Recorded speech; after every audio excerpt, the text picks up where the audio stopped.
All right. So, talked about already, force on charges.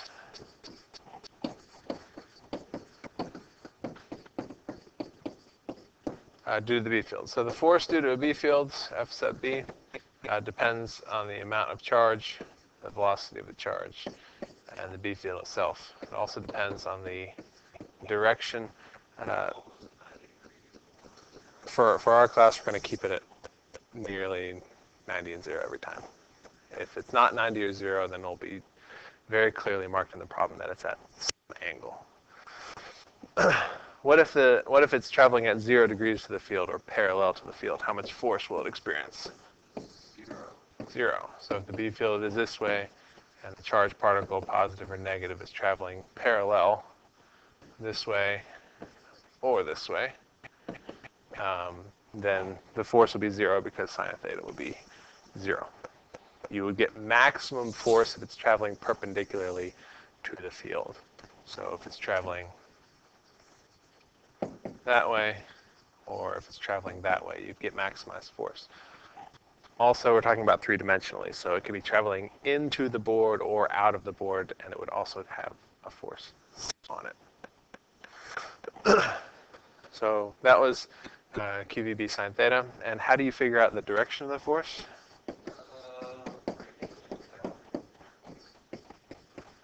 Direction is based on the right-hand rule, and the three pieces to the right-hand rule. Point toward velocity,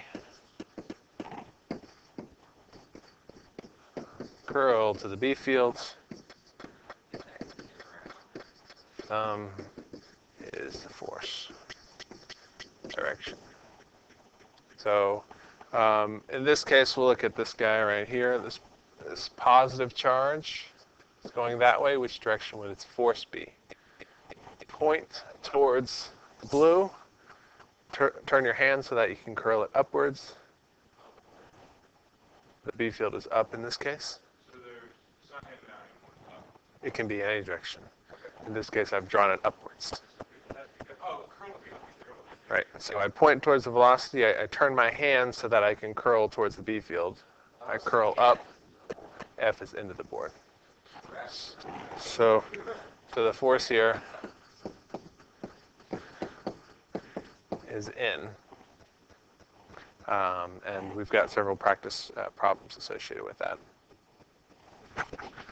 What if we got a proton? First one. Are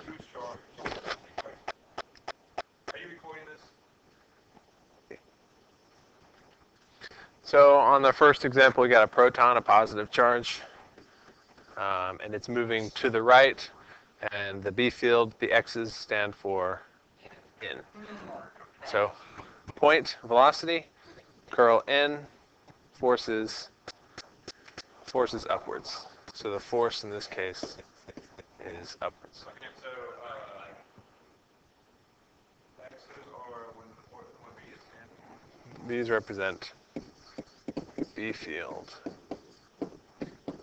into the board, or into your paper, or into the desk, however you want to. Negative Z direction, you could also say that. On the second one, we have a proton moving in that same direction, but now the field is out of the board. So right hand, point towards velocity. Turn your hand so that I can curl outwards, and the force is down.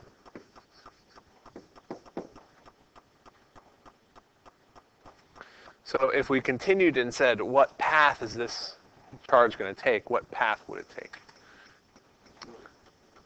It would be turning, and then as it turned, what happens to the force? Force also turns, so the force also changes its direction, because now the velocity vector is this way. The B field is still into the board, so point towards the velocity vector, curl to the board. Did we get that right? Oh, out. And then the force points inwards. So the thing would continue turning, and then if the field were to go, it'll turn the whole time the force being directed towards the center.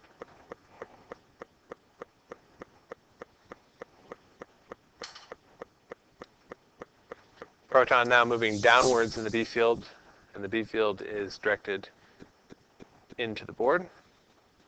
So fingers go downwards, curl into the board, charge, experience the force to the right. Questions? And right-hand rules from this day. Correct. Right-hand rules for positive charges. Any positive charge, let's just say proton. Anything that's got a positive charge will be right-hand rule. Electrons or other negative charges, you can use the left-hand rule. And just do the same thing with your left hand, or just do your right-hand rule and flip the direction. So the electron is pointed downwards. Going downwards, curl into the board, so the force on this particle would be opposite. No. And notice, so proton would be to the right there, electron, same field, same direction would be to the left. You put it down like this, right? Go in. Down, curl in. No. You're pointing, yeah, hold the paper, and you can turn the paper upside down if you want, so that it's easier to curl. Point, the velocity vector here, the velocity is downwards. Oh, okay. The x's are the field. Go like this. Point down, curl in, Yeah. forces to the right, To the left. to the left, yes. Okay, yeah. Left hand, like that. Because that's going to the field. Yeah, your fingers can only bend in one direction. You want them to bend towards the field direction. You came up with this, I'm curious. Well, it's a variation. There's vector. It's a cross product. You've ever heard of a cross product?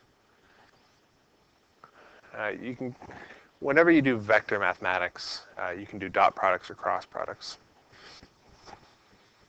All right, for this one, it's a proton, so we use right-hand rule. Point towards the velocity. B field is in or out? Out, so we turn our hand, curl outwards. Force is up.